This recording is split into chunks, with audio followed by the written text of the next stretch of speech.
Shalom. This week's Sedra is Sedra Veetchanan. Rambam taught about the influence that people have on each other. It is natural, he wrote, for a man's character and actions to be influenced by his friends and associates, and for him to follow the local norms of behavior.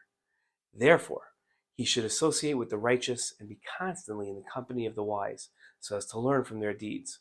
Conversely, he should keep away from the wicked who walk in darkness, so as not to learn from their deeds.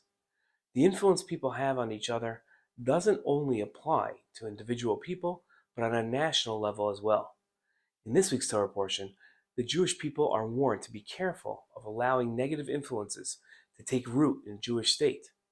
Take utmost care and watch yourself scrupulously, so that you do not forget the things that you saw with your own eyes, and so that they do not fade from your mind as long as you live.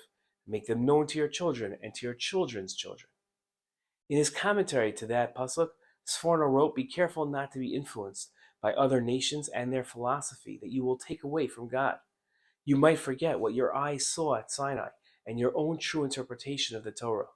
Make known to the children who didn't see the revelation of Har Sinai through reasoned proof."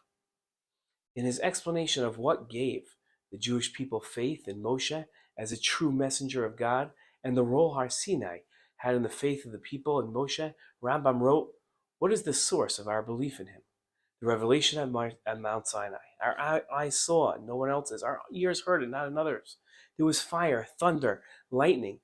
He entered the thick clouds. The voice spoke to him, and we heard, 'Moshe, Moshe, go tell them the following.'" The centrality of the revelation of Sinai as something to keep in mind to inspire the Jewish people only goes so far.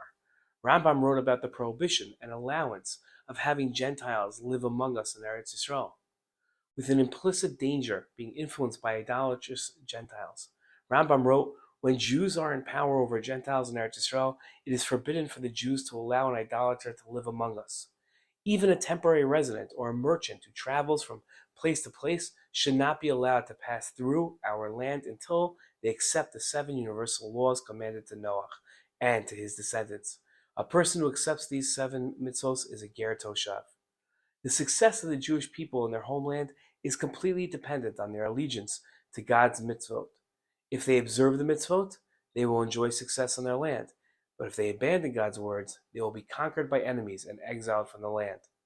This isn't just a promise and a threat, but Jewish history that has played out many times.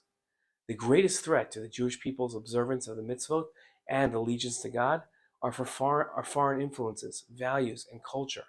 Many times the image of the foreign influence is a Gentile convincing a Jew to worship his idol.